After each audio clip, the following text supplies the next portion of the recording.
Hoy nos vamos a sumergir en una historia de esas que no se suelen encontrar en los libros. Queremos compartir con ustedes un adelanto exclusivo de Ecos de la Tierra Roja, una crónica que todavía está en desarrollo y que narra uno de los conflictos más devastadores de Sudamérica. Pero ojo, esto no es solo un recuento histórico, es un viaje a la memoria misma, contada a través de las voces de quienes lograron sobrevivir. Y es que esta frase, es el corazón de todo. Resume una pregunta terrible, ¿no? ¿Cuánto se está dispuesto a sufrir por una causa que es más grande que uno mismo? Toda esta historia, que se basa en relatos que pasaron de generación en generación, explora justamente eso, el inmenso sacrificio personal que se hizo por amor a la patria y que sin duda marcó a todo un pueblo para siempre. Bien, para entender cómo empezó todo, tenemos que ir al origen del conflicto. Hay que situarnos en un momento de una tensión brutal, con un líder que se enfrenta a una decisión prácticamente imposible. Esta es la historia de la soledad del poder. A ver, tratemos de imaginar la presión que sentía el mariscal Francisco Solano López.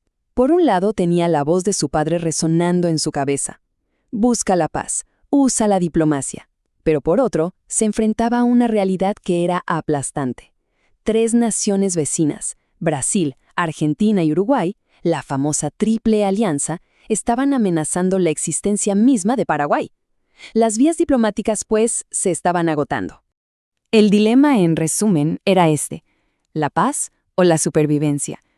De un lado de la balanza estaba la pluma, ese consejo de su padre de evitar la guerra como fuera, pero del otro lado estaba la espada, que ya parecía la única opción frente a una amenaza real, la de la Triple Alianza, de estrangular económicamente al país. La decisión, aunque fue terrible, parecía inevitable. La guerra no se declaró por ambición, sino por pura y llana supervivencia. Y una vez que la guerra fue inevitable, ocurrió algo realmente extraordinario. No fue solo el ejército el que se puso en marcha.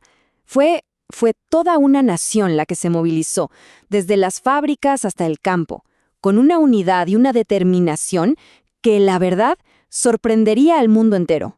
En lugar de esperar el ataque, Paraguay decidió algo muy audaz: golpear primero. El plan era llevar la guerra a territorio enemigo.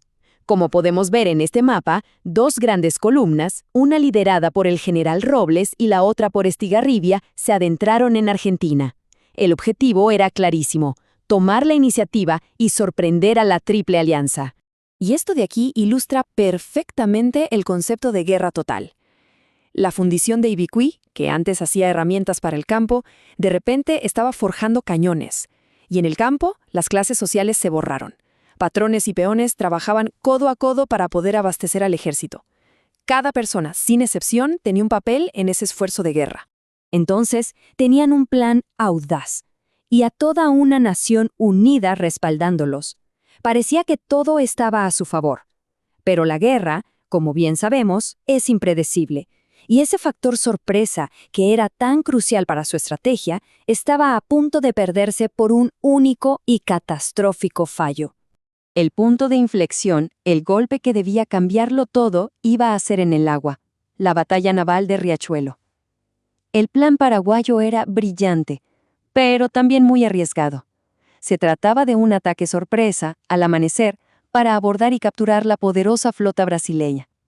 Si salía bien, dejarían a Brasil sin su principal ventaja naval de un solo golpe. Pero aquí es donde todo se tuerce. Primero, un buque clave sufre una avería crítica. Luego, al intentar repararlo, la flota se retrasa. 4 horas fatales. Para cuando la flota paraguaya llegó, el sol ya estaba alto. La sorpresa se había esfumado por completo. La poderosa flota brasileña, con sus modernos acorazados, ya los estaba esperando.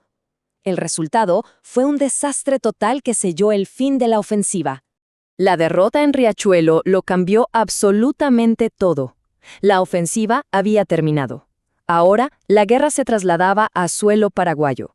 La Triple Alianza comenzó su invasión y el foco de la historia del conflicto pasaría a un nuevo frente: el increíble coraje de la retaguardia.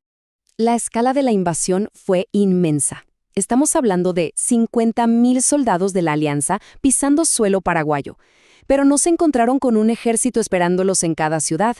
Se encontraron con pueblos y campos defendidos solo por niños, ancianos y sobre todo por mujeres. Esta imagen lo dice todo.